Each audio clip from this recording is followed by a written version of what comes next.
নমস্কার বন্ধুরা, আমার নাম অভিজিৎ। আমার ইউটিউব চ্যানেলে আপনাদের সবাইকে স্বাগত জানাই। আজকে শুরু করতে চলেছি গিটার সম্পর্কে আমার প্রথম ভিডিও। যারা একদম নতুন শিখতে চাইছেন তাদের জন্য নিয়ে এসেছি ক্লাসটি। গিটার ৩ ধরনের হয়: অ্যাকোয়াস্টিক গিটার, ক্লাসিক্যাল গিটার এবং ইলেকট্রিক গিটার। তো নতুনদের জন্য অবশ্যই প্রয়োজন অ্যাকোয়াস্টিক গিটার, এটা দিয়ে শেখা ভালো। আজকে আমরা জানবো গিটার সম্পর্কে, গিটারের কোন জিনিসটাকে কি বলা হয়। আমি এটা অ্যাকোয়াস্টিক গিটারে নিয়েছি আমি। তো এটিকে বলা হয় হেড বা হেডস্টক।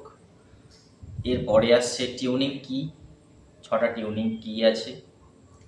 এটা নাট পজিশন, এইটাকে বলা হয় পুরোটা।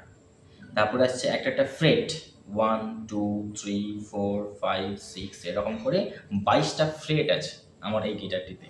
কোনো গিটারে 18টি আছে, 19টি 21টি হয়, তো আমারটাতে 22টি আছে, গিটার অনুযায়ী হয়। এবার এইগুলোকে বলা হয় ফ্রেট বার। একটা এই যে লাইন দাগ, ফ্রেট বার 1 2 3 4 এরকম করে। আর এই সাদা দাগগুলোকে বলা হয় ফ্রেট পয়েন্ট, 3 5 7 9 12 এরকম করে ফ্রেট পয়েন্ট। আর এই পুরো ফ্রেট যেখান থেকে শুরু হয়েছে সেখান থেকে পুরোটাকে বলা হয় ফ্রেট বোর্ড। প্রত্যেকটা ফ্রেট আছে তো তাই বলা হয় ফ্রেট বোর্ড। আর এটা থেকে সাউন্ড বেরোয়, এই যে, তাই এটাকে বলা হয় সাউন্ড হোল। আর এইটাকে বলা হয় ব্রিজ, যেখানে প্রত্যেকটা স্ট্রিং আটকে আছে, এটাকে বলা হয় ব্রিজ। এই গিটারে 6টি স্ট্রিং আছে, 6টি তার।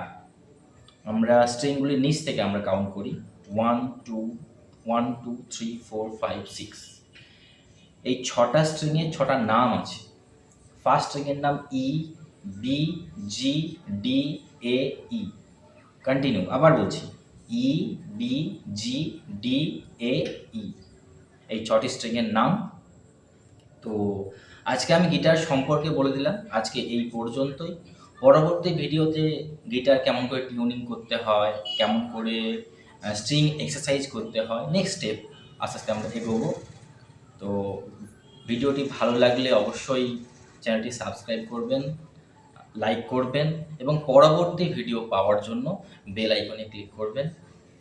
সবাইকে অসংখ্য ধন্যবাদ জানাই। আবার দেখা হবে। আজকের মতো আসছি।